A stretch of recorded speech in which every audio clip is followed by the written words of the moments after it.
একজন মহিলা, একজন নারী এই দ্বীনের জন্য, আল্লাহ এবং তার রাসূলের জন্য জীবনটাকে বিসর্জন দিলেন। তিনি হইলেন একজন নারী, তার নাম হইলেন হযরত সুমাইয়া রাদিয়াল্লাহু তাআলা আনহা। সুমাইয়া রাদিয়াল্লাহু তাআলা আনহা যখন ইসলাম ধর্ম গ্রহণ করলেন, আবু জাহেল আল্লাহর নবীর সাহাবিয়া হযরত সুমাইয়া রাদিয়াল্লাহু তাআলা আনহাকে বলে, সুমাইয়া রে, মুহাম্মাদের কালেমা মুহাম্মদকে ফেরত দিয়ে দাও, আমাদের বাপ দাদার ধর্মের মধ্যে চুনকালি লাগাইও না, মুহাম্মাদের ধর্ম ত্যাগ করো, মুহাম্মাদের কালেমা পড়তে পারবে না, আমাদের বাপ দাদার ধর্মের অনুসরণ করতে হবে। সুমাইয়া রাদিয়াল্লাহু তাআলা আনহা আবু জাহেলকে সাফ সাফ জানিয়ে দিলেন, আরে আবু জাহেল, কালেমা গ্রহণ করেছি, কোনো অবস্থাতেই ঈমান ছাড়ব না।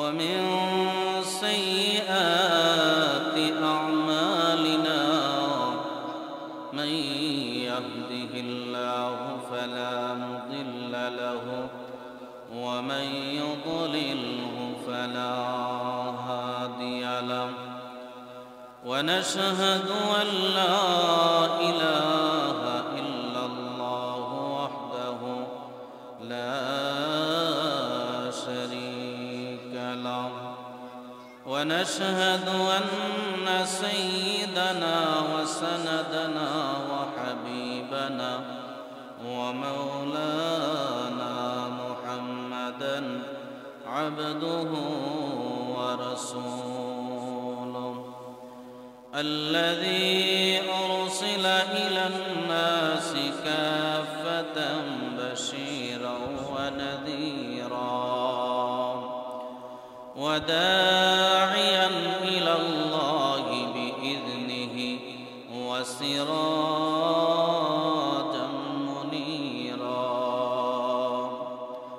أما بعد فأعوذ بالله من الشيطان الرجيم. بسم الله الرحمن الرحيم. والعصر إن الإنسان لفي خسر إلا الذين آمنوا وعملوا الصالحات وتواصوا بالحق وتواصوا بالصبر. وقال رسول الله صلى الله عليه وسلم من صلى علي واحدة صلى الله عليه عشرا. إن الله وملائكته يصلون على النبي يا أيها الذين آمنوا صلوا عليه وسلموا تسليما. صلى الله على محمد صلى الله عليه وسلم. صلى الله على محمد صلى الله عليه وسلم. أفحسبتم أنما خلقناكم عبثا وأنكم إلينا لا ترجعون. এ দুনিয়ার মানুষ, তোমরা কি মনে করো আমি আল্লাহ তোমাদেরকে অযথা অকারণে নিষ্প্রয়োজনে সৃষ্টি করেছি? ওয়া আন্নাকুম ইলাইনা লা তুরজাউন, তোমরা কি এটাও মনে করো যে আমি আল্লাহর দরবারে তোমাদেরকে আবার ফিরে আসতে হবে না? এটা কি তোমাদের ধারণা? আল্লাহ বলেন না না, সুম্মা ইলাইনা তুরজাউন, অবশ্যই অবশ্যই তোমাদেরকে আমি আল্লাহর দরবারে ফিরে আসতে হবে। বলুন সুবহানাল্লাহ। সুযোগ আছে? বাঁচার কোনো সুযোগ আসেনি? আল্লাহ রাব্বুল আলামিন পবিত্র কোরআনুল কারীমের এক আয়াতে বলেন, বান্দা তোমার যখন মৃত্যুর সময় হয়ে যাবে, 1 সেকেন্ড আগেও মৃত্যু হবে না, 1 সেকেন্ড পরেও মৃত্যু হবে। কি আগ পর হবে নাকি? আজরাইলকে যদি আপনি 500 টাকা দেন, বলে নেন আপনি দোকান থেকে চা খায়ান, আমি একটু জিরাই লই, আজরাইল কি সুযোগ দিব? কি বলেন, সুযোগ দিব? সুযোগ নাই। এই জন্য আমাদের জীবন ব্যবস্থাকে পরিবর্তন করতে হবে। আমাদের জীবনটা কি করতে হবে? ধরে বলেন, কি করতে হবে? পরিবর্তন করতে হবে। আল্লাহ রাব্বুল আলামিন, আমি যে আয়াতে কারিমা, আমি আল্লাহ রাব্বুল আলামিনের পবিত্র কোরআনুল কারীমের একটা সূরা আপনাদের সামনে তেলাওয়াত করেছি। সূরাটার নাম হচ্ছে সূরাতুল আসর। সূরাতুল আসর। আপনারা কথা বললে বুঝবো যে আপনারা বুঝতেছেন।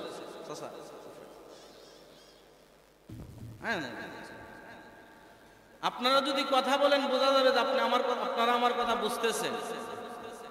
আল্লাহ রাব্বুল আলামিন যে সূরাটা আমি আপনাদের সম্মুখে তেলাওয়াত করেছি, সূরাটার নাম কি? সূরাতুল আসর। আল্লাহ তাআলা এই সূরা কেন নাযিল করলেন?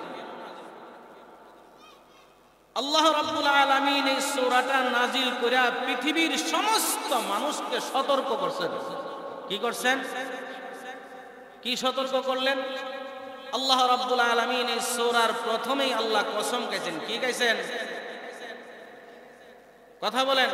আল্লাহ এই সূরার প্রথমে কসম খাইছেন। কি খাইছেন? কসম খাইছেন। কিসের কসম খাইলেন? সময়ের কসম। কিসের কসম? সময়ের কসম। আল্লাহ বলেন ওয়াল আসর, সময়ের কসম। আল্লাহর কথা তো এমনিই দামি। আল্লাহর কথা দামি না কম দামি? তাহলে আল্লাহ যদি কসম ছাড়াও তো বলতে পারতেন। আল্লাহ তাআলার, আল্লাহ যে এক, আল্লাহ যে কারো কাছ থেকে জন্ম নেন নাই, কারো কাছ থেকে জন্ম গ্রহণ করে নাই, কাউকে জন্ম দেন নাই। আল্লাহ আল্লাহর ওয়াহদানিয়ত বুঝাইতে যাই আল্লাহ সূরাতুল ইখলাস নাযিল করছেন। ওই সূরার ভিতরে আল্লাহ কিন্তু কোনো কসম খায় নাই। এদিকে সূরার কদর, সূরার দাম কমে গেছে কেন? আর তো আল্লাহ রাব্বুল আলামিন সূরাতুল আসরের শুরুতে কসম খাইলেন কেন?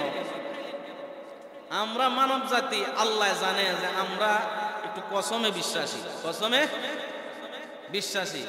দেখবেন ব্যবসায়ী ব্যবসা করে, ব্যবসায়ী কি করে? ব্যবসা করে 10 টাকার মাল 30 টাকা কয় কসম খায়া। কি খায়া? আল্লাহর কসম এটা আমার 30 টাকা কিনা। কিনছে কত দিয়া? 10 টাকা। আল্লাহর রাসূল আল্লাহ রাব্বুল আলামিন বলেন তাদের জন্য হলো ওয়াইল নামক জাহান্নাম। ওয়াইল নামক জাহান্নাম। যেই ব্যবসায়ী ব্যবসার মধ্যে মিথ্যা কসম খায়, তার জন্য কি জান্নাত না জাহান্নাম? আপনি 10 টাকার জিনিস 30 টাকা কসম করার পরে আপনি বিশ্বাস করছেন না করছেন না? করছেন কিনা? এই 10 টাকার জিনিস 30 টাকা বলার কারণে আপনি জিনিসটা 40 টাকা দিয়ে আনছেন। হ্যাঁ, 30 টাকা যেহেতু কিনা রাখছে, তার 10 টাকা লাভ দেওয়ার দরকার। কি কন? কসমের কারণে বিশ্বাস। ঠিক তেমনি ভাবে আল্লাহ রাব্বুল আলামিন, মানুষ তো আল্লাহই বানাইছে। কে বানাইছে? মানুষের কি স্বভাব হবে আল্লাহ জানে কি জানে না? আল্লাহ জানেন কি জানেন না? তো আল্লাহ রাব্বুল আলামিন জানেন। এখন তো চা খাওয়ার সময়, আপনি যদি ইডিলি করেন তো মানুষ চা খাইব না, বয়ান শুনবো। আরে সামনে বয়ে চা খেলে বয়ান কোন কোন শুনবো?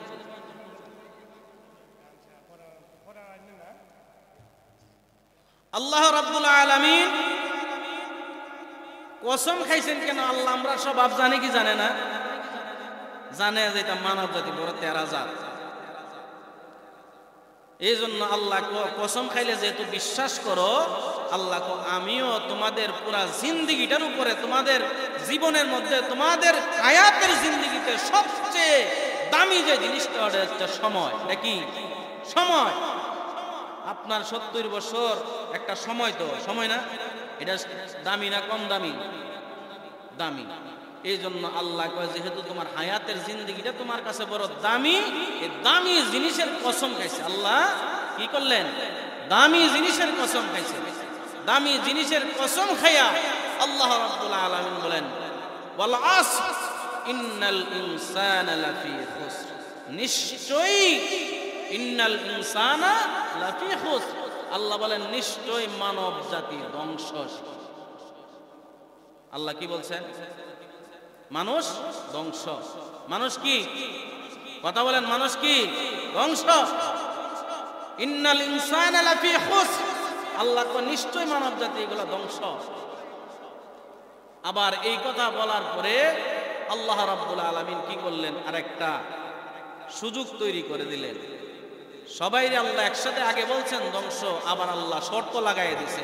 আল্লাহ কি লাগাই দিছে? শর্ত লাগাই দিছে। যারা 4টা গুণ অর্জন করবে। কয়টা গুণ? কথা বলেন, কয় গুণ? 4 গুণ যারা অর্জন করবে তারা কোনো কশিন কালেও ধ্বংস হবে না। বলুন সুবহানাল্লাহ। কয় গুণ? 4 গুণ। এই 4 গুণ যারা অর্জন করবে না, আল্লাহ তার কোরআনুল কারীমে সূরাতুল আসরে কসম খেয়ে কইছে মানুষটা ধ্বংস। এখন এই 4টা গুণের অল্প সময়ের ভিতরে কিছু কথা হবে। আমরা আমাদের জিন্দেগিটাকে দেখবো এই 4টা গুণ আমার মধ্যে আছে কি নাই, তাইলে আমি বুঝতে পারবো আমি জান্নাতি না জাহান্নামী। আপনারে কেউ জান্নাতের সার্টিফিকেট দেওয়া লাগতো না, আপনারে কেউ জাহান্নামেরও সার্টিফিকেট দেওয়া লাগবে না। এই 4টা গুণ যদি শুধু আমরা শুনি তাহলেই বুঝতে পারবো এই 4টা গুণ আমার মধ্যে আছে কিনা। যদি এই 4 গুণ আপনার মধ্যে থাকে, আপনি আল্লাহ বলছেন তুমি জান্নাতি। আর যদি 4 গুণ অর্জন করতে না পারো, আল্লাহ বলেন তুমি জাহান্নামী। ধ্বংস মানে কি? জাহান্নাম। আল্লাহ যারে ধ্বংস কইছে একে জান্নাতে যাইব? আল্লাহ যাকে ধ্বংস বলছেন তারে কি আল্লাহ আদর করে নিয়ে কি করব? হ্যাঁ, জান্নাত দিবে না? ধ্বংস তো ধ্বংসই। এই কি রে ভাই, মাইক ডিস্টার্ব করে গা।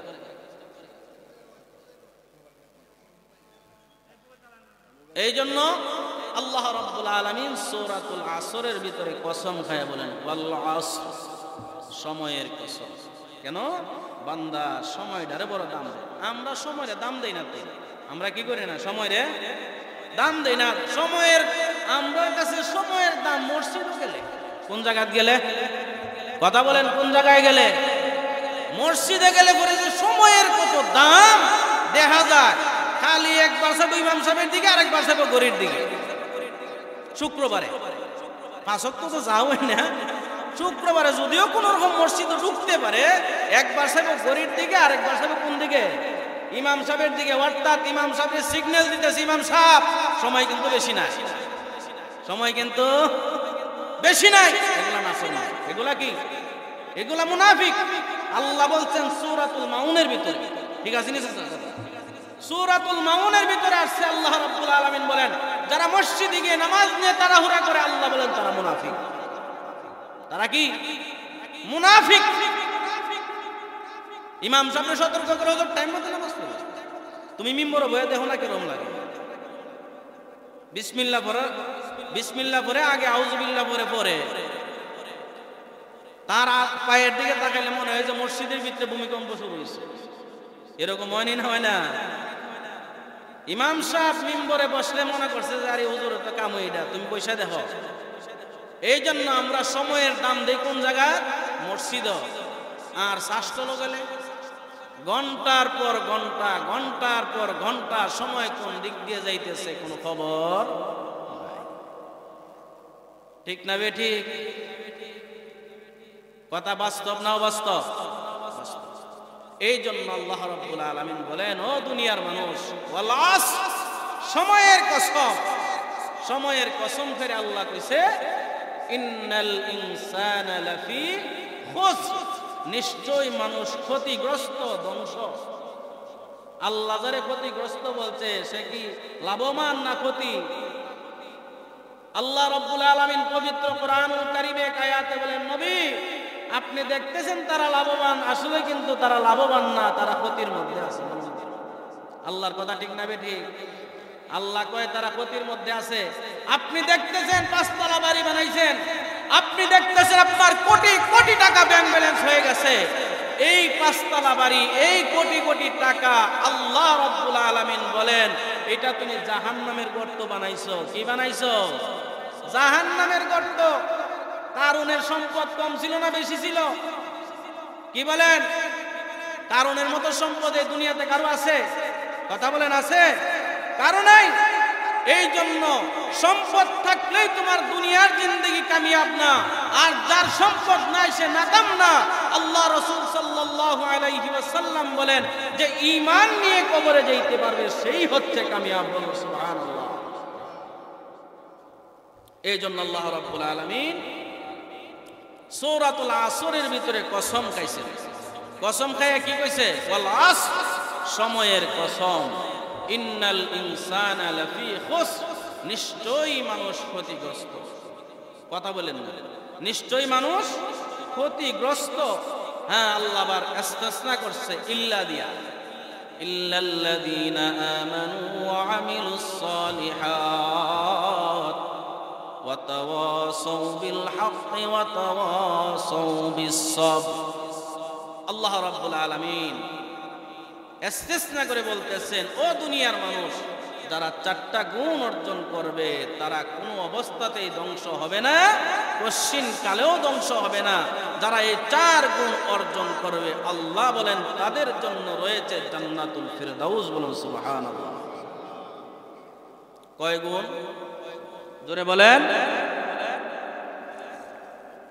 এই 4টা গুণ আপনাকে আমাকে অর্জন করার দরকার আছে কিনা নাই? জোরে বলেন, আছে কিনা নাই? এই 4টা গুণ অর্জন করতে হলে প্রথম নম্বর গুণ কি? ইল্লাল্লাযীনা আমানু। আল্লাহ বলেন যারা ঈমান আনবে। কি আনবে?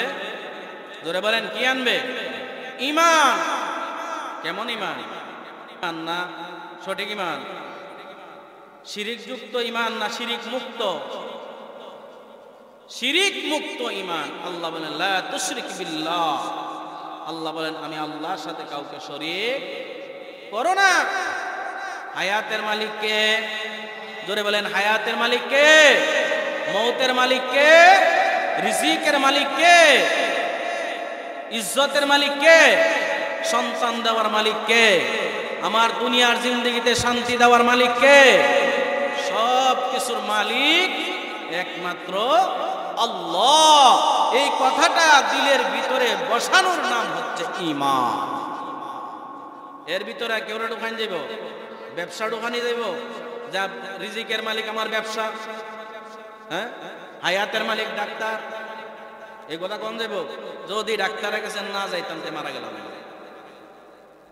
এটা কি ইমানি কথা না শিরকি কথা? যদি দোকান না থাকতো তাহলে আমি না খেয়ে মরলাম হইলে এটা কি কথা? শিরকি কথা। তাইলে এই শিরিক করন দেখুনি, হ্যাঁ, বিয়ে করছি 20 বছরে এসে বাচ্চা হয় না, অমুক ডাক্তারের কাছে গেছি করে বাচ্চাটা হয়েছে। ডাক্তারে বাচ্চা দিচ্ছেন, আল্লাহ দিছে। ইব্রাহিম নবীকে কোনো ডাক্তারের কাছে গেছে?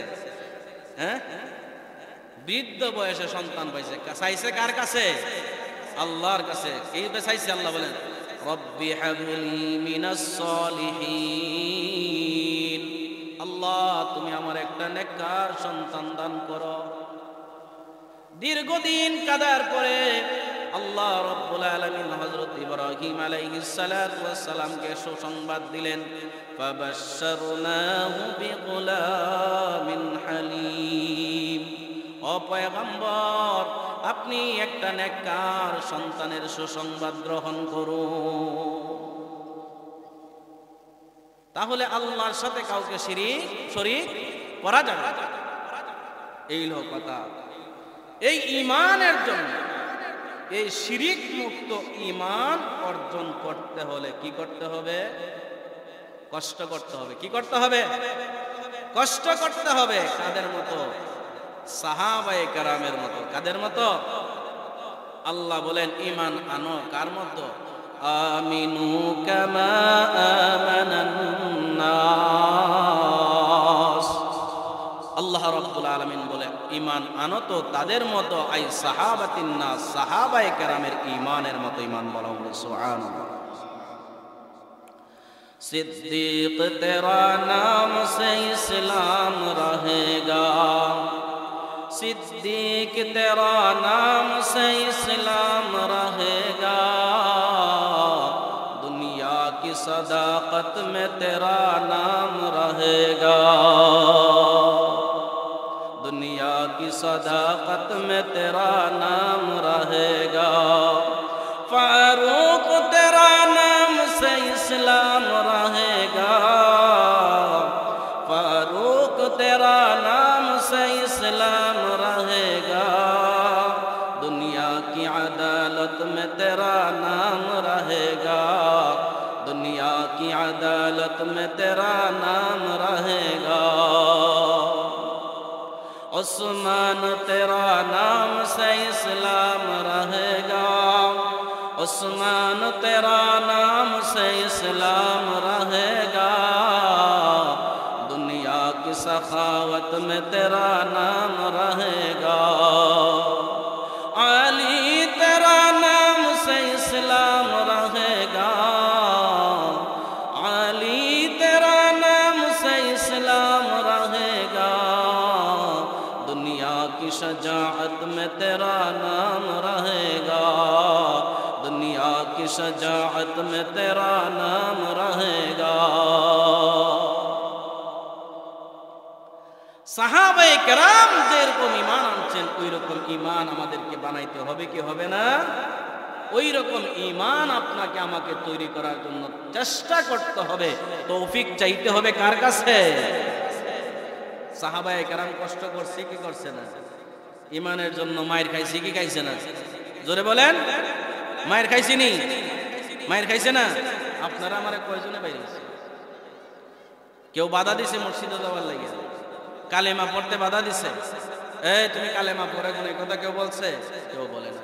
কিন্তু আল্লাহর নবীর সাহাবীরা এই কালেমার জন্য কত কষ্ট করেছেন, ঈমানের জন্য, আল্লাহ আল্লাহ রাসূলের জন্য সাহাবায়ে কেরাম এমন কষ্ট করেছেন যেই কষ্টটা আল্লাহ তাআলা কুরআনুল কারীমে বর্ণনা করেছেন, ইতিহাসের পাতায় স্বর্ণাক্ষরে লিখিত আছে, কিয়ামত পর্যন্ত থাকবে, এটা কোনোদিন মিটে যাবে? হযরতে বেলাল হাবশী রাদিয়াল্লাহু তাআলা কালো, আল্লাহর কাছে কি সুন্দরের দাম নেই? চেহারা সুন্দর আল্লাহর কাছে দাম আছে? লাহাব, আবু লাহাব অগ্নিশিখা, আগুনের বাপ, আগুনের মতো সুন্দর, এই জন্য কি আল্লাহ তার জান্নাত দিছে?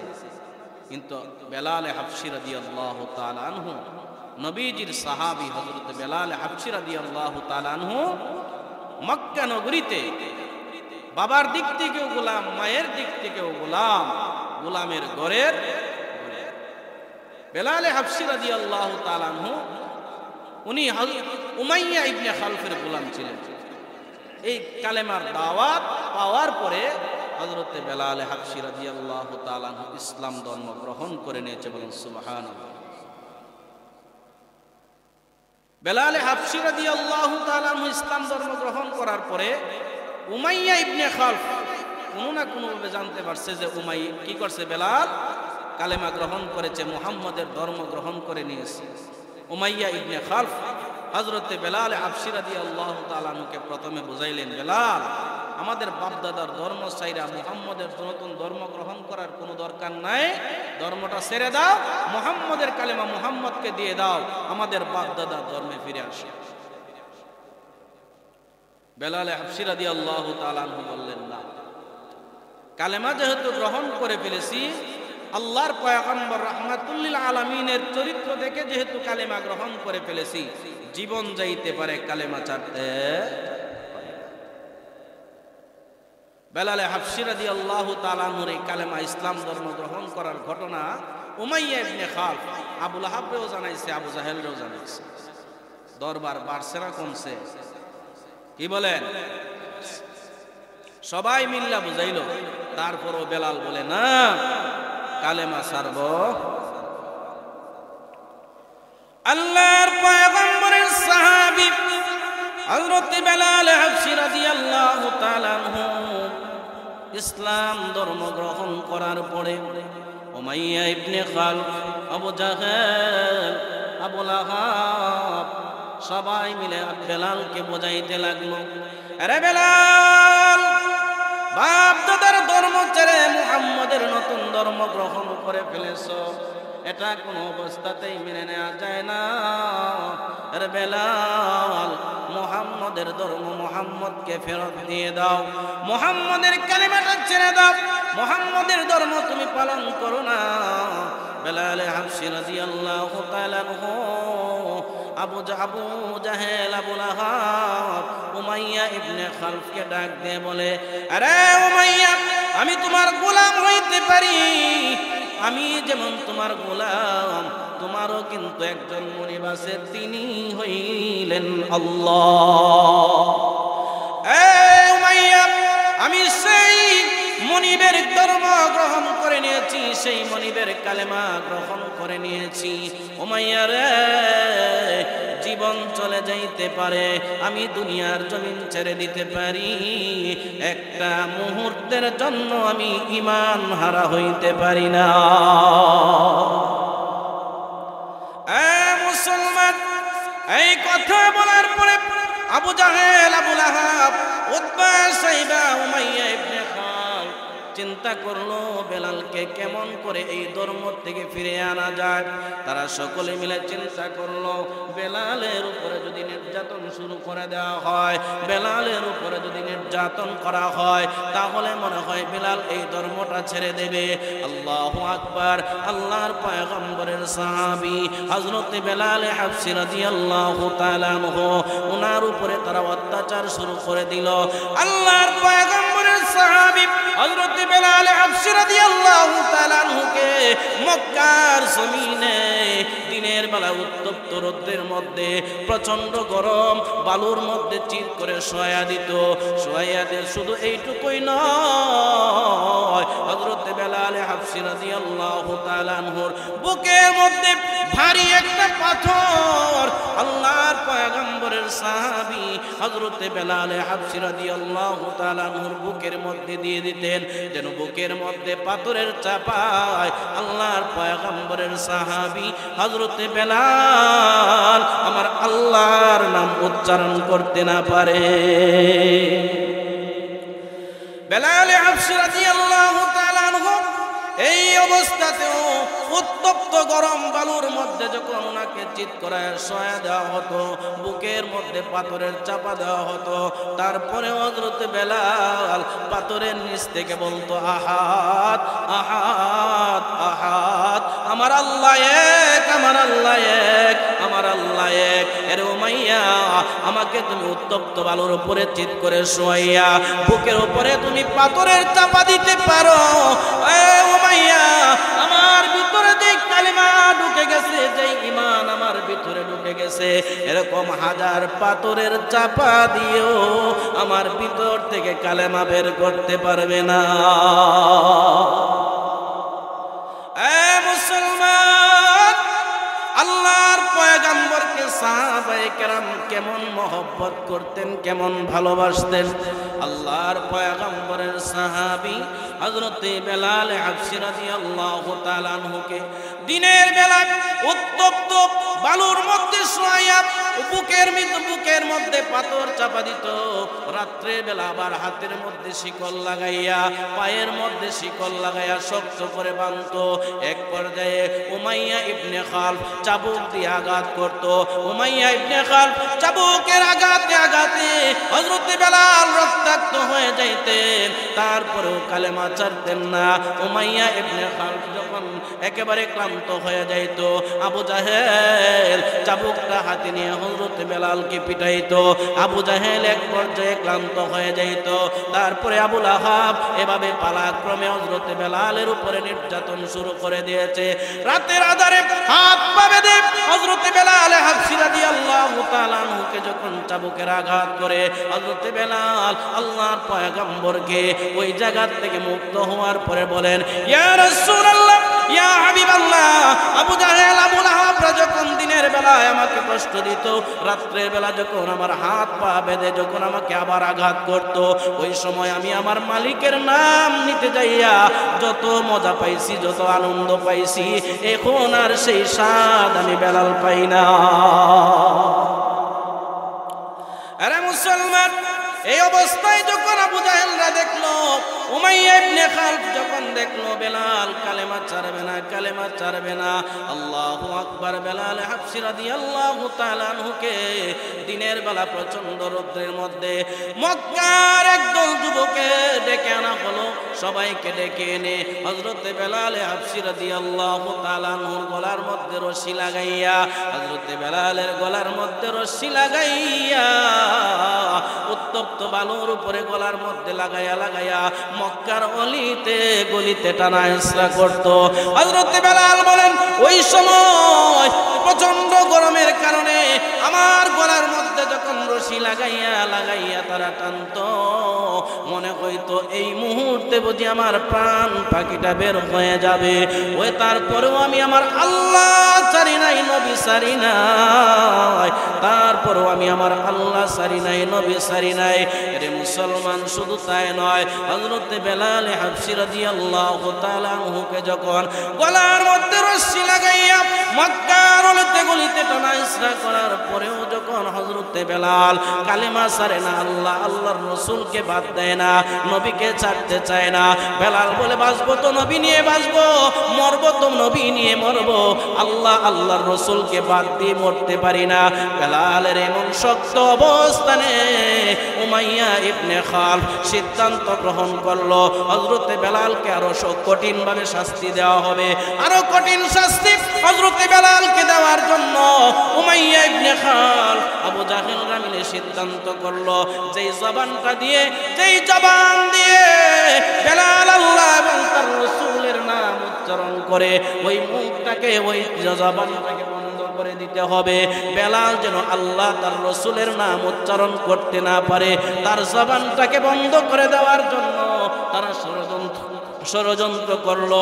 হযরত বেলাল হাবশী রাদিয়াল্লাহু তাআলা আনহুকে ওই সমস্ত কাফেররা, পাষণ্ডের দলেরা, ওই কাফেররা আল্লাহর পয়গম্বরের সাহাবী হযরত বেলাল হাবশী রাদিয়াল্লাহু তাআলা আনহুকে শক্ত করে বাঁধলেন। শক্ত করে বাঁধার পরে দুই হাতের মধ্যে পেরেক মেরে দিলেন, দুইটা হাতের মধ্যে পেরেক মারলো, দুই পায়ের মধ্যে পেরেক মেরে দিল। শেষ পর্যন্ত হযরত বেলাল হাবশী রাদিয়াল্লাহু তাআলা আনহু যেন আল্লাহ এবং তার রাসূলের নাম উচ্চারণ করতে না পারে, এই জবানটা দিয়ে যেন কালেমা উচ্চারণ করতে না পারে, হযরত বেলাল হাবশীর জিহ্বার ভিতরে পেরেক ঢুকাইয়া দিল।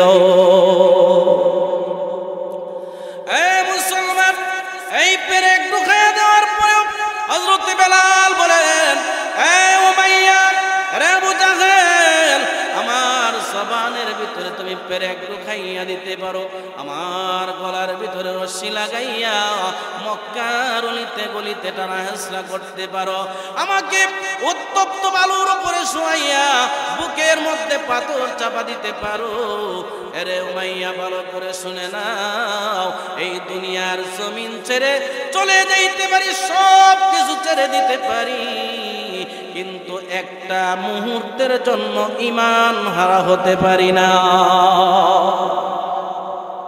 এই মুসলমান, এই বেলাল যখন এই পর্যায়ে চলে গেল, হযরত আবু বকর সিদ্দিক রাদিয়াল্লাহু তাআলা আনহু উমাইয়ার সঙ্গে কথা বললেন, এর উমাইয়া, তোমার এই গোলামটা আমার কাছে বিক্রি করে দাও।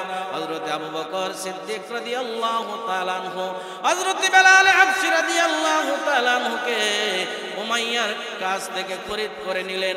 খরিদ করে বলতেছেন, বেলাল, আজকে থেকে আমি আবু বকর তোমাকে আজাদ করে দিলাম, তুমি আজকে থেকে স্বাধীন, তুমি এখন তোমার মনের যেভাবে চায় ওইভাবে তুমি তোমার আল্লাহকে ডাকো। এই মুসলমান, এত কষ্ট করে যে ঈমান হযরত বেলাল বানাইলেন, এই ঈমানের কারণে বেলালের দাম বাড়ছে না কমছে? জোরে বলেন, বাড়ছে না কমছে? হযরত বেলালের দাম কত বাড়লো? আল্লাহু আকবার। আল্লাহর নবী সাল্লাল্লাহু আলাইহি ওয়াসাল্লাম অষ্টম হিজরিতে যখন মক্কা বিজয় করলেন, মক্কা বিজয় করার পরে আল্লাহর নবী রাহমাতুল লিল আলামিন সাহাবায়ে কেরামদেরকে বললেন, আরে সাহাবীরা বলো আজকের দিনে মক্কা বিজয়ের আযানটা কার কণ্ঠে উচ্চারিত হবে? সাহাবায়ে কেরাম পরামর্শ দিলেন, ইয়া রাসূলুল্লাহ, ইয়া হাবিবাল্লাহ, আবু বকর আপনার হিজরতের সাথী, ওগো নবীজি আজকের দিনে মক্কা বিজয়ের আযানের ধ্বনি হযরত আবু বকরের কণ্ঠে উচ্চারিত হবে। আরেকজন ডাক দিয়ে বললেন, ইয়া রাসূলুল্লাহ আজকের দিনে মক্কা বিজয়ের আযানের ধ্বনি হযরত ওমরের কণ্ঠে উচ্চারিত হবে। আরেকজন সাহাবী বললেন, ইয়া রাসূলুল্লাহ আজকের মক্কা বিজয়ের আযানের ধ্বনি হযরত উসমান ইবনে আফফান রাদিয়াল্লাহু তাআলা আনহুর কণ্ঠে উচ্চারিত হবে। আরেকজন সাহাবী ডাক দিয়ে বললেন, ইয়া রাসূলুল্লাহ, ইয়া হাবিবাল্লাহ আজকের দিনে আযানের ধ্বনিটা আপনার কলেজার টুকরা হযরতে ফাতেমা রাদিয়াল্লাহু তাআলা আনহার স্বামী, আপনার আদরের সাহাবী, আপনার চাচাতো ভাই হযরতে আলী রাদিয়াল্লাহু তাআলা আনহুর কণ্ঠে উচ্চারিত হবে। আল্লাহর নবী রাহমাতুল লিল আলামিন সাহাবায়ে কেরামদেরকে বললেন, আরে সাহাবীরা তোমরা থামো, আমরা এতক্ষণ পরামর্শ করলাম, আমাদের পরামর্শ আমাদের কাছে আছে, একটু সময় অপেক্ষা করো, দেখি আমার আল্লাহর পক্ষ থেকে কার নামটা উচ্চারিত হয়। অল্প সময়ের ব্যবধানে আল্লাহ রাব্বুল আলামিন হযরত জিবরাইল আলাইহিস সালাতু ওয়াস সালামকে পাঠিয়ে দিলেন। হযরত জিবরাইল আলাইহিস সালাতু ওয়াস সালাম আয়েশা আল্লাহর পয়গম্বরকে সালাম দিলেন। আল্লাহর পয়গম্বরকে সালাম দিয়া হযরত জিবরাইল ডাক দিয়ে বলেন, ইয়া রাসূলুল্লাহ, ইয়া হাবিবাল্লাহ আজকে মক্কা বিজয়ের আযানের ধ্বনি আপনার আবু বকরের কণ্ঠে উচ্চারিত হবে না, আপনার উমরের কণ্ঠে উচ্চারিত হবে না, মক্কা বিজয়ের আযানের ধ্বনি হযরত উসমানের কণ্ঠে উচ্চারিত হবে না, আজকে মক্কা বিজয়ের আযানের ধ্বনি হযরত আলীর কণ্ঠে উচ্চারিত হবে না। আল্লাহ রাব্বুল আলামিন আরশে আজিমে আজকে মক্কা বিজয়ের আযানের মুয়াজ্জিন নির্ধারণ করেছে আপনার সেই কালো সাহাবী হযরত বেলাল হাবশী রাদিয়াল্লাহু তাআলা আনহু। এ মুসলমান, কষ্ট করে ঈমানকে সংগ্রহ করার কারণে বেলালের দাম কমে নাই, বেলালের দাম কমে নাই। হে মুসলমান, আল্লাহর পয়গম্বরের সাহাবী হযরত বেলাল হাবশী রাদিয়াল্লাহু তাআলা আনহু আল্লাহর পয়গম্বরকে কেমন ভালোবাসতেন, কেমন ভালোবাসতেন রে মুসলমান। আমরাও নবীকে ভালোবাসি, হযরত বেলাল আল্লাহর পয়গম্বরকে ভালোবেসেছেন। হযরত বেলাল হাবশী রাদিয়াল্লাহু তাআলা আনহু আল্লাহর পয়গম্বরকে কেমন ভালোবাসতেন। আল্লাহর পয়গম্বর যখন দুনিয়া থেকে চলে গেলেন, দুনিয়া থেকে চলে যাওয়ার পরে হযরত বেলাল হাবশী রাদিয়াল্লাহু তাআলা আনহু শুধু কান্দে আর কান্দে, কান্দে আর কান্দে। সাহাবায়ে কেরামদেরকে ডেকে বলে, আরে আল্লাহর নবীর সাহাবীরা, আজকে থেকে আমি বেলালের কণ্ঠে এই মসজিদে নববীতে আর কোনোদিন আযানের ধ্বনি উচ্চারিত হবে না, কারণ আমি বেলাল আযান দেওয়ার পরে যদি আল্লাহর পয়গম্বর ইমামতি না করে আমি বেলাল সহ্য করতে পারবো না। হযরত বেলাল নবীর ব্যথা, নবীর বিয়োগে, নবী দুনিয়া থেকে চলে যাওয়ার ব্যথা বুকে নিয়া নবীজির সাহাবী হযরত বেলাল মদিনা ছেড়ে সুদূর দামেস্কে চলে যায়। এই মুসলমান, এই দুনিয়ার সমস্ত মানুষ আল্লাহ নবীর ভালোবাসায় সবাই মক্কা মদিনায় যায়। নবীর রোজার পাশে যখন কোনো বান্দা হাজী সাহেব দাঁড়ায়া যায়, ও হাজী সাহেবরা যারা মদিনায় গেছে তারা জানে, মক্কা থেকে যখন মদিনার উদ্দেশ্যে রওনা দেয় তখন হাজী সাহেবদের কলিজাটা ঠান্ডা হয়ে যায়। আইরে যেই নবীরে না বানাইলে আমার আল্লাহ কোনো কিছু না বানাইতো না। সেই নবীর রওজা জিয়ারতের জন্য যখন রওনা হয়ে যায় হাজী সাহেবদের অন্তর ঠান্ডা হয়ে যায়, ঠিক কিনা বলেন? এই মুসলমান, সেই বেলাল, যেই বেলাল আল্লাহর পয়গম্বরকে তো ভালোবাসতেন, এত ভালোবাসা বেলাল আল্লাহর পয়গম্বরকে অতিরিক্ত ভালোবাসার কারণে বেলাল বলেন যে মদিনায় নবী নাই, নবী নাই, ওই মদিনায় আমি বেলাল আর থাকবো না। বেলাল রাদিয়াল্লাহু তাআলা আল্লাহর পয়গম্বর দুনিয়া থেকে চলে যাওয়ার পরে গাঠুরি লইয়া আল্লাহর পয়গম্বরের রওজার পাশে দাঁড়াইয়া গেলেন। আল্লাহর পয়গম্বরের রওজার পাশে দাঁড়াইয়া হযরত বেলাল হাবশী রাদিয়াল্লাহু তাআলা দুইটা চোখের পানি ছেড়ে দিয়ে কান্দে আর বলে, ইয়া রাসূলুল্লাহ, ইয়া হাবিবাল্লাহ, ওগো নবীজি, আমি বেলাল এই মদিনায় আর থাকতে চাই না। যেই মদিনায় নবী নাই, নবী নাই, ওই মদিনায় আমি আর থাকতে চাই না গো নবী। আল্লাহর পয়গম্বরের দরবারে যাইয়া বেলাল হাবশী রওজার পাশে দাঁড়াইয়া দুইটা চোখের পানি ছেড়ে কান্দে, দুইটা চোখের পানি ছেড়ে কান্দে। বেলাল আল্লাহর পয়গম্বরের দরবার থেকে বিদায় নিয়া সুদূর দামেস্কে চলে গেল। তো সুদূর দামেস্কে যাওয়ার পরে 1 মাস নয়, 2 মাস নয়, 6 মাস অতিবাহিত হয়ে গেল, 6টা মাস অতিবাহিত হয়ে গেল। হঠাৎ একদিন আল্লাহর পয়গম্বর রাহমাতুল লিল আলামিন বেলাল হাবশীকে স্বপ্নের মাধ্যমে ডেকে ডেকে বলতেছে, রে বেলাল, আমার রওজার পাশে কত লোক দাঁড়ায়া সালাম দেয়, রে বেলাল, কেন তোর সালামের আওয়াজ আমি নবী শুনি না? রে বেলাল, তুমি কেন চলে গেলে, কেন চলে গেলে? রে বেলাল, আয় আয় আয় আয়, তুই মদিনায় আয়, রে বেলাল আয়। আল্লাহর নবী স্বপ্নের মাধ্যমে বেলালকে বলে, বেলাল তুই মদিনায় আয়, মদিনায় আয়, মদিনায় আয়। আল্লাহর পয়গম্বরের সাহাবী বেলাল ঘুমের থেকে লাফ দিয়ে উঠে হাউ মাউ করে কান্না শুরু করে দিলেন। কান্না করতে করতে গাঠুরি লইয়া বেলাল সুদূর দামেস্কে থেকে আবার মদিনার উদ্দেশ্যে রওনা দিয়ে দেয়।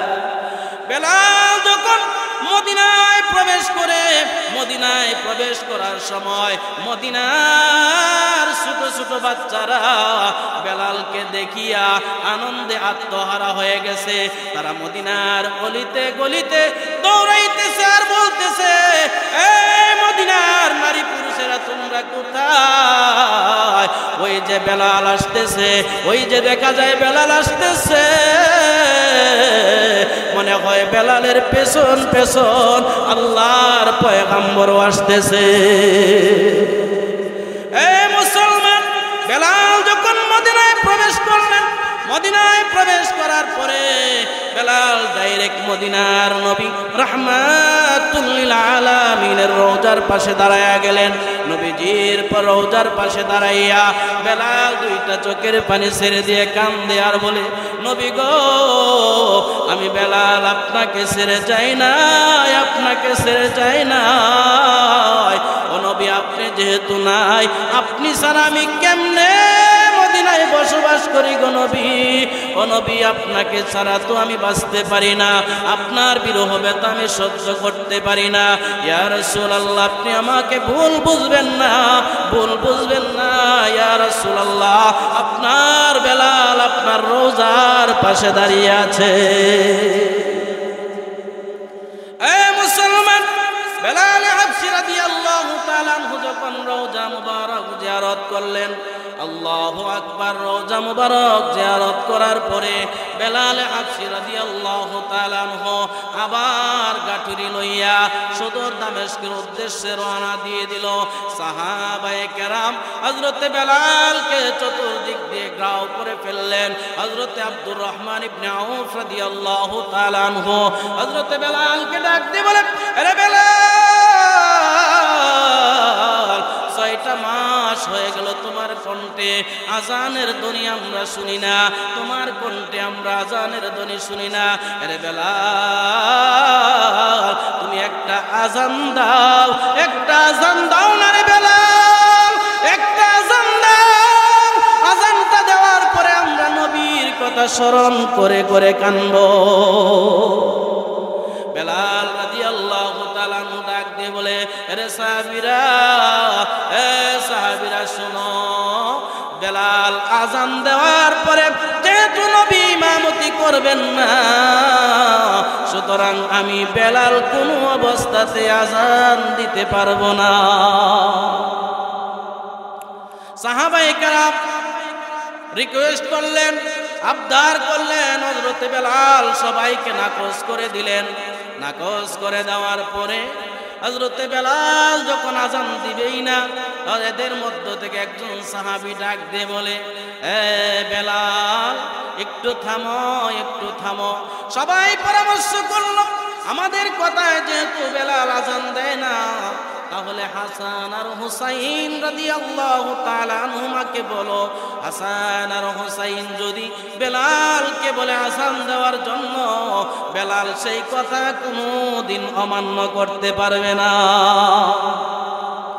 হযরত হুসাইন রাদিয়াল্লাহু তাআলা আনহু, হযরত হাসান রাদিয়াল্লাহু তাআলা আনহু বেলাল রাদিয়াল্লাহু তাআলা আনহুর দুই হাতের মধ্যে ধরে বেলালকে ডাক দিয়ে বলে, বেলাল, ওগো বেলাল, একটু আজান দেন না গো, একটু আজান দেন। আপনি আজান দিলে আমার নানার কথা স্মরণ হবে, আপনি আজান দিলে আমার নানাজির কথা স্মরণ হবে। এই কথা বলার পরে হযরত বেলাল রাদিয়াল্লাহু তাআলা আনহু হাসান আর হুসাইনের চেহারা মুবারকের দিকে তাকাইয়া হযরত বেলাল বলেন, আমি যেই মাত্র হাসান আর হুসাইনের চেহারার দিকে তাকাইলাম, তাকাইয়া দেখি আল্লাহর পয়গম্বরের চেহারার ছাপ দেখা যায়।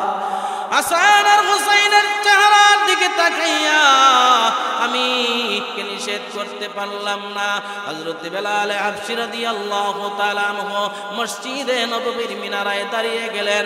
হযরত বেলাল যখন মসজিদে নববীর মিনারায় দাঁড়িয়ে আল্লাহু আকবারের ধ্বনি উঠাইলেন, পুরা মদিনায়, সমস্ত মদিনায় বেলালের কণ্ঠের আওয়াজ ছড়িয়ে গেল।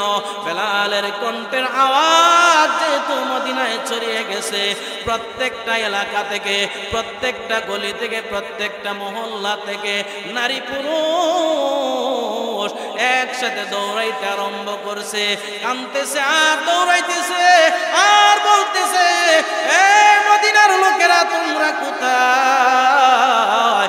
6 মাস পরে বেলালের কণ্ঠের আওয়াজ শোনা যায়। 6 মাস পরে বেলাল মসজিদে নববীতে আজান দিতেছে। বেলালের কণ্ঠের আওয়াজ যেহেতু শোনা যায়, বেলাল মসজিদে আজান দিতেছে। তোমরা ঘরে বসে থাকো না, দৌড়ায় আসো, তাড়াতাড়ি আসো। ওই যে বেলাল মসজিদে নববীতে আজান দিতেছে। যেহেতু বেলাল আজান দিতেছে, মনে হয় রাহমাতুল লিল আলামিন মসজিদে নববীতে আসবে। এ মুসলমান, এই হলো সাহাবায়ে কেরামের ঈমান। সাহাবায়ে কেরাম ঈমানের জন্য সব কিছু ছেড়ে দিয়েছে। বাড়ি ছাড়ছে, ঘর ছাড়ছে, পরিবার ছেড়ে দিয়েছে, দুনিয়া ছেড়ে দিয়েছে, তারপরেও একটা মুহূর্তের জন্য ঈমান ছাড়ে না। ছাড়ছে ঈমান? কি বলেন ছাড়ছে? আমরা রে কিরকম কেউ নির্যাতন করছিনি? আমরা রে কেউ এরকম নির্যাতন করে নাই, তারপরেও আমাদের ঈমানের 12টা বাজে গেছে। ঠিক কিনা বলেন? জোর বলেন ঠিক কিনা? তাহলে আমাদের ঈমান কাদের মতো বানাইতে হবে? আমিনু কামা আমানান নাস। সাহাবায়ে কেরামের ঈমানের মতো ঈমান বানাইতে হবে। বলুন সুবহানাল্লাহ। এই মুসলমান, শুধু বেলাল নয়, নবীজির একজন সাহাবিয়া ছিলেন হযরত সুমাইয়া রাদিয়াল্লাহু তাআলা আনহা, যিনি ইসলামের জন্য, দ্বীনের জন্য সর্বপ্রথম শাহাদাত বরণ করছে। বলুন সুবহানাল্লাহ। জোরে বলুন সুবহানাল্লাহ।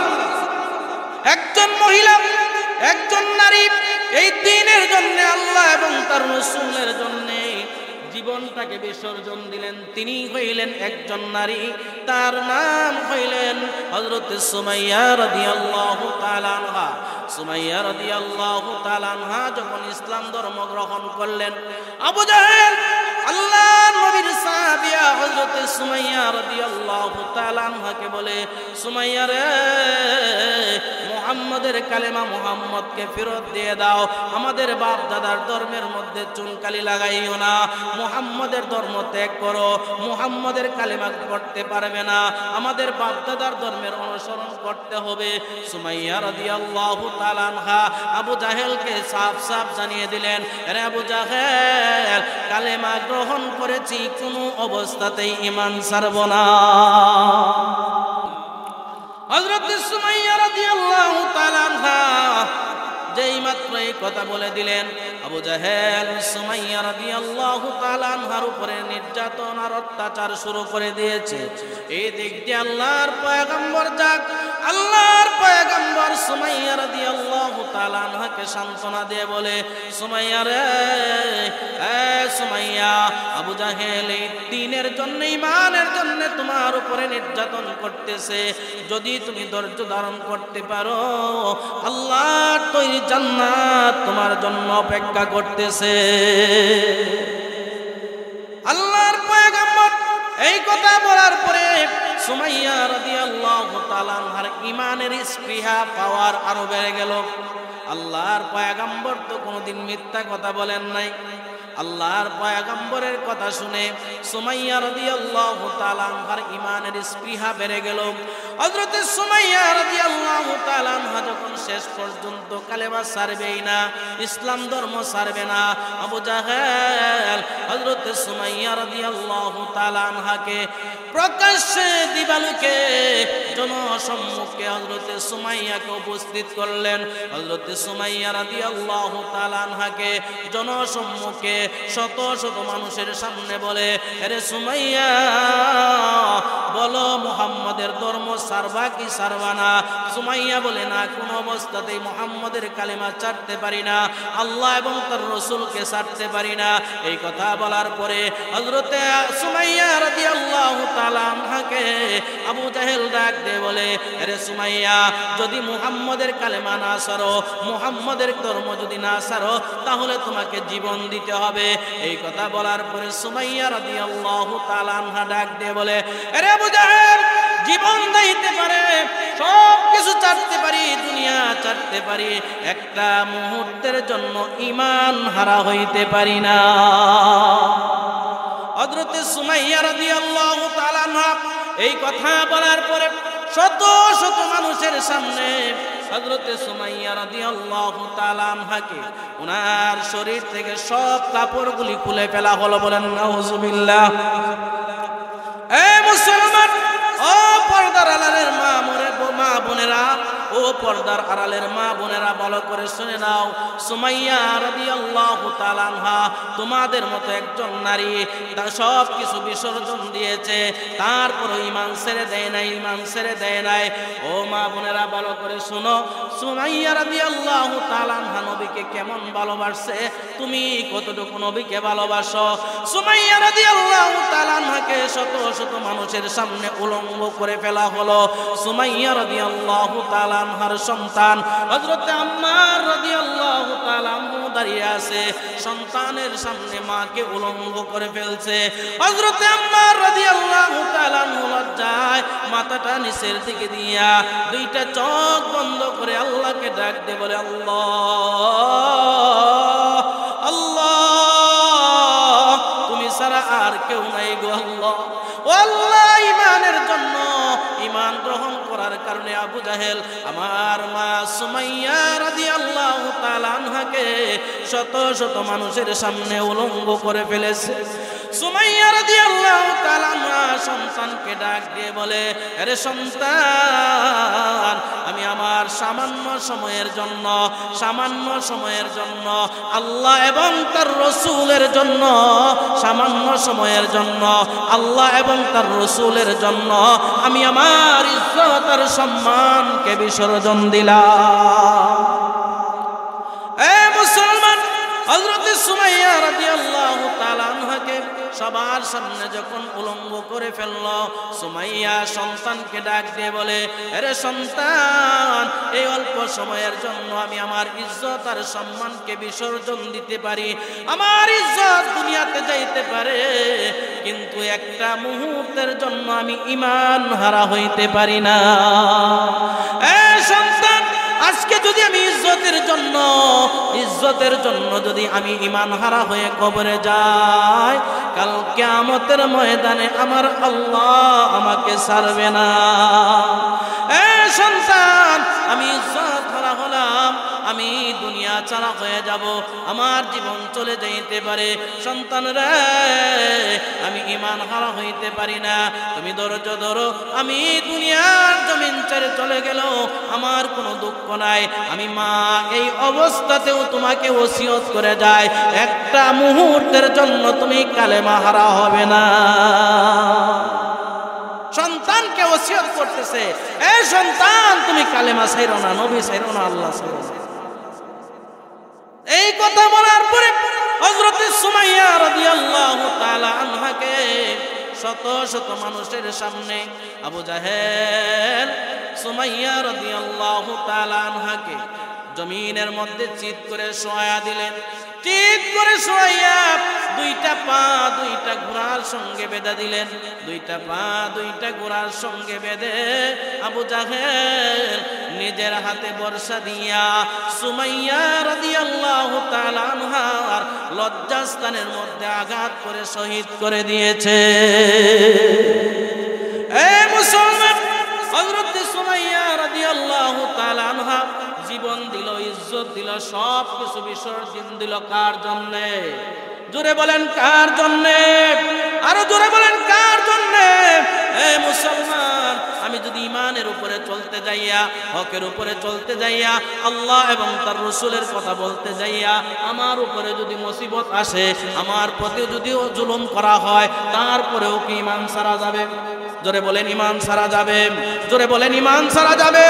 প্রয়োজনে জীবন দিতে হবে, প্রয়োজনে জীবনটা বিসর্জন দিয়ে দিতে হবে, প্রয়োজনে রক্ত বিসর্জন দিয়ে দিতে হবে, তারপরেও একটা মুহূর্তের জন্য ঈমান হারা হওয়া যাবে না। এ মুসলমান, এই জন্য আল্লাহ রাব্বুল আলামিন বলেন চার গুণে গুণান্বিত হও। এক নাম্বার গুণ হলো ইল্লাল্লাযীনা আমানু। আল্লাহ বলেন যারা ঈমান আনবে তারা ধ্বংস হবে না, যারা ঈমান আনবে তারা কি হবে না? ধ্বংস হবে না। দুই নাম্বার আল্লাহ রাব্বুল আলামিন বলেন ওয়া আমিলুস সালিহাত। দুই নম্বর হলো তোমরা নেক আমল করো। কি করো? কি বলেন? কি আমল? নেক আমল। নেক আমলের মধ্যে শ্রেষ্ঠ আমল কোনটা বলেন? জোরে বলেন কোনটা? কোনটা?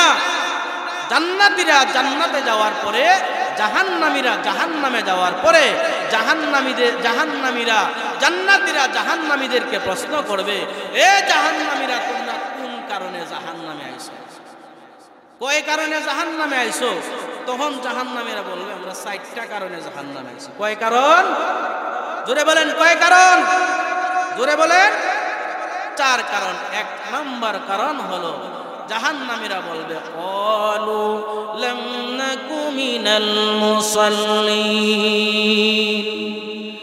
এ জান্নাতীরা, যখন দুনিয়ায় থাকা অবস্থায় তুমি আমি একসাথে ব্যবসা করছি, যেই মাত্র মসজিদের মিনার থেকে মুয়াজ্জিন বলছে আল্লাহু আকবার, তুমি ব্যবসাটা বন্ধ করে মসজিদে চলে গেছো, আমি মসজিদে যাই নাই, তুমি আর আমি একসাথে কৃষি কাজ করছি, যেই মাত্র আযান দিয়েছে তোমার কৃষি কাজ বন্ধ করে তুমি মসজিদে চলে গেছো, আমি যাই নাই, একসাথে দুনিয়ায় চললাম, একসাথে বসে আড্ডা মারলাম, আড্ডা দেওয়া অবস্থায় যেই মাত্র আল্লাহু আকবারের ধ্বনি তোমার কানে পৌঁছে গেছে, তুমি আর একটা মুহূর্ত দেরি করো নাই, দৌড়াইয়া মসজিদে যাইয়া আল্লাহর কুদরতি পায়ে সিজদা দিয়েছো, আমি যাই নাই।